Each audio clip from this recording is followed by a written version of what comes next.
বক্সিরহাট থানার জেরাই ফাঁড়ির পুলিশ একটি কন্টেনার থেকে 24টি মহিষ উদ্ধার করলো। ঘটনাটি ঘটেছে আসাম পাচারের আগে সীমান্তে। অবৈধভাবে মহিষ পাচারের অভিযোগে গাড়ির চালককে গ্রেফতার করে পুলিশ। জানা গিয়েছে অসম বাংলা সীমানার 31 নম্বর জাতীয় সড়কের ভাঙ্গা পাকড়ি নাকা চেকিং পয়েন্টে এলাকার ঘটনা। পুলিশ সূত্রের খবর, আজ সোমবার ভোররাতে অসম বাংলা সীমানার ভাঙ্গা পাকড়ি নাকা পয়েন্ট এলাকায় তল্লাশি চালানোর সময় বাংলার দিক থেকে আসা UP21 CN 5658 নাম্বারের একটি কন্টেনার বোঝাই লরি আটক করেন কর্তব্যরত পুলিশ কর্মীরা। ঠিক সেই সময় তল্লাশি চালিয়ে কন্টেনার থেকে 24টি মহিষ উদ্ধার করে পুলিশ। গাড়ির চালক শাকিল আহমেদ ইউপির বাসিন্দা। মহিষ পরিবহনের বৈধ নথিপত্র দেখাতে না পারায় গ্রেফতার করে বক্সিরহাট থানার পুলিশ। ধৃতের বিরুদ্ধে নির্দিষ্ট ধারায় মামলা জারি করে স্বাস্থ্য পরীক্ষা করার পর আজ তুফানগঞ্জ দায়রা আদালতে পাঠায়।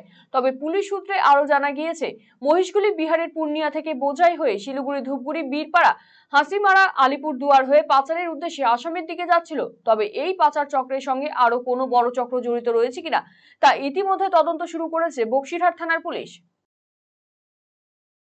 আপনি কি দীর্ঘদিন থেকে পেটের বিভিন্ন সমস্যায় ভুগছেন, গ্যাসের সমস্যায় ভুগছেন? তাহলে আপনার জন্য সুখবর। এখন থেকে প্রতি মাসের নির্দিষ্ট দিনে দিশারি হেলথ কেয়ার রায়গঞ্জ শাখায় নিয়মিত বসছেন হায়দ্রাবাদ থেকে আগত বিশিষ্ট গ্যাস্ট্রোএন্টারোলজিস্ট ডক্টর রবি কিরণ পেরুমাল্লা। ডাক্তার রবি কিরণ পেরুমাল্লাকে দেখাতে আজই যোগাযোগ করুন দিশারি হেলথ কেয়ার উকিলপাড়া রায়গঞ্জ শাখায়।